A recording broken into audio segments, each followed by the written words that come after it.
السلام عليكم وأهلا بكم في قناتي قناة القيم والمفيد. اليوم راح نديرو مع بعضنا مسكوتشو بحبة واحدة تاع بيض، راح يجي طالع وخفيف ريشة.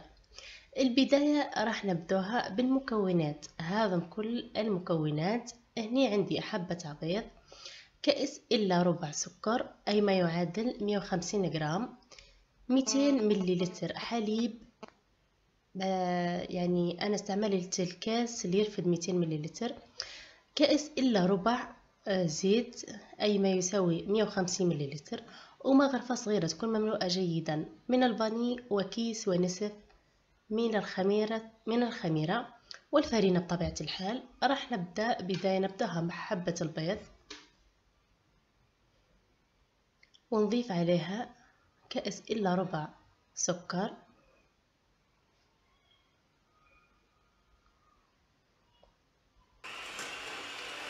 هني استعملت الضراب الكهربائي، قادرة تستعملي الفوي عادي، لكن يعني ضربي مليح السكر والبيض حتى يبيض الخليط معنا. نضيفو كأس إلا ربع زيت كما قلت لكم ما يعادل 150 مليلتر. بعد ما خلطته مليح نضيف كأس من الحليب ونخلطهم ندمجهم مليح مع بعضهم. هني نسيت ما قلت لكمش، هذه كنت راح نضيفها في الاخير، مغرفه صغيره تكون مملوءه من الخل الابيض، قادره تضيف الخل الاحمر. وهذه الفرينه هذه يعني واحد 200 جرام هكاك، يعني 2 كأس او كأس ونصف من الكيسان اللي عبرت بها، قادر يكون كأس في النصف او اكثر شوي. المهم 200 جرام. كنت ضفت أكثر من نصف الكمية، ودرت لافاني مغرفة صغيرة تكون مملوءة، والكيس ونصف من خميرة الحلويات. راح ندمجهم مع بعضهم.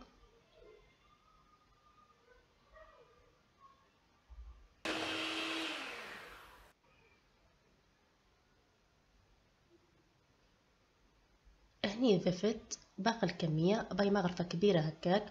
المهم أنا هزت لي 200 جرام من الفرينة.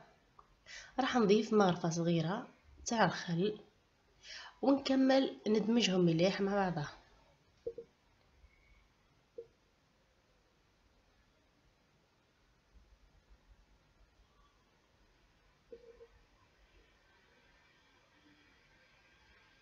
هني راح نوريكم الخليط كيفاش تعرفوه. يعني وصلنا الى القوام اللي احنا نحبوه. كيما تشوفي تهزي بالسباتولا او تهزي بالمغرفه او الفوي، يعني بمجرد انك تهزي يبقى الخليط تابع بعضه، يعني يكون على استقامه واحده من الفوق للتحت، ما يكونش متقطع. هني تحبسي تعرفي بلي الخليط تاعك كمل، يعني وصل الى القوام المطلوب. كنت دهنت المول بالزيت ورشيتها بالفرينة وصبيت عليه هذا الخليط.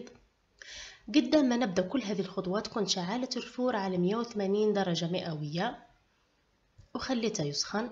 هني بدأت نخبط فيها بشوي باش ديري الاستقامة تاعها، وحطيتها في الفور تطيب من التحت والفوق. هني بعد ما طابت جت خفيفة ريشة، كانت يعني شعلت عليها من تحت، بعد ما طابت شعلت عليها من فوق، خذت لون فقط ونحيتها. هني ما زالت سخونة، كنت دهنتها بالمربى معجون المشماش. قادرة ديري صوص شوكولا او اللي تحبي عليه، انا فقط اكتفيت بالمربى، راح يديلك واحد الطعم روعة. وكنت رشيت عليها شوي لوز إيفيلي،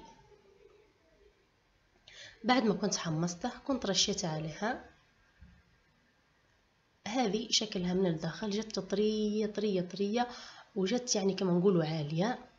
انا شوي نسيتها، شوي طبت لي شوي شوي بزيادة من التحت، انتم يعني ما تغفلوش عليها. بالنسبة للمول كنت درت مول 20 على 20. ان شاء الله تكون الوصفة عجبتكم ونالت رضاكم. ما تنسوش تجربوها وتكتبوا لي تحت في التعليقات. وسلام وشهية طيبة.